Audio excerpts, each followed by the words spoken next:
For the very latest news from Thailand, this is the Fabulous Pattaya Media Group. If you could like and subscribe, well, that would be amazing. Thank you so much. General Natapon, the caretaker Defence Minister, is keen to see the borders reopened with Cambodia, but only once certain conditions are met. As trade remains at a standstill, seeing many who export there effectively sitting on their hands, he's clarified that protecting national sovereignty is a priority.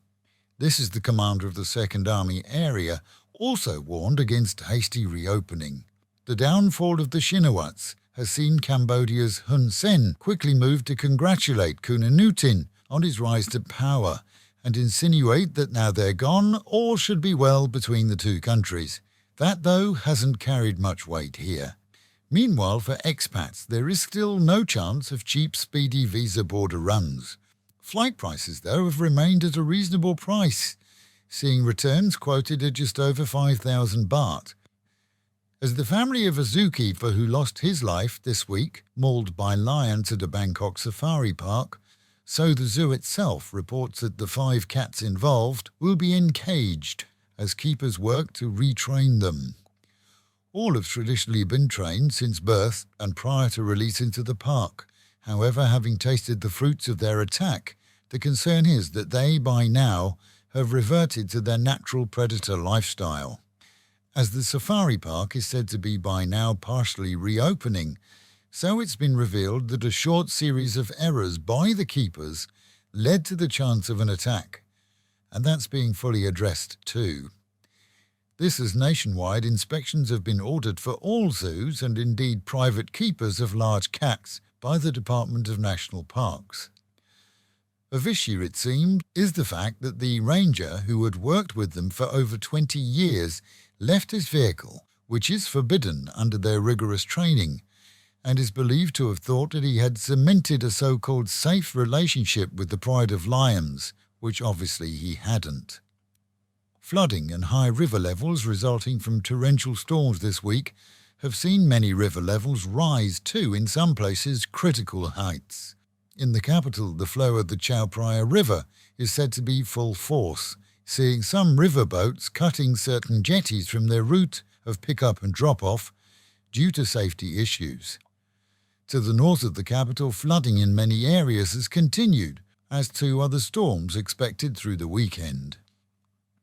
And an investigation is underway to the far south of Thailand, where an armoured personnel carrier was used by an army team to pursue fleeing rebels, only for it to topple over.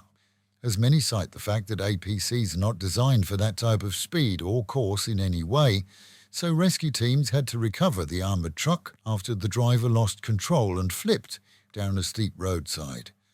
The patrol had been deployed to check a volatile area where insurgents were known to congregate. There they were engaged in gunfire, with the soldiers safe inside the protected vehicle.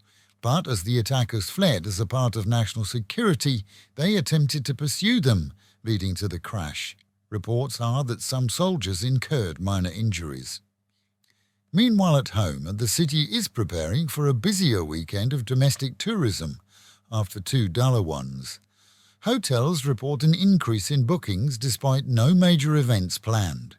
Concern has been raised previously as to the chances of more city flooding, but, as has been pointed out, currently flooding issues in the capital have been more severe than here. And a British budget film company is being slated in the media for a series that they produced on the seedy side of Thailand. As we reported yesterday, the low-budget series was sold to the BBC and is currently being aired in the UK, citing Thailand now as the destination for 20 to 40-year-olds looking for thrills. Now it's becoming clear that, as with other previous series based here, the production team cut and pasted their film clips to create more the story that they wanted than what was actually told to them, and allegedly scripted the female presenter to the nth degree too. Locally, a vlogger who was involved has claimed that his words were manipulated and events taken out of context. Either way, they all got their day on air, and the end result is likely to have zero effect on tourism. And with the Met Office promising highs for today and over the weekend of 30 degrees dropping down to 25 at night, Rain at any time throughout the 3 days and otherwise overcast with clouds and the real feel of 38. Local and national news today from Fabulous 103 FM and Fabulous Pattaya Media Group. And to get a notification every time we release another bulletin or program, like and subscribe to our channel, Fabulous Pattaya Media Group, by using the link below.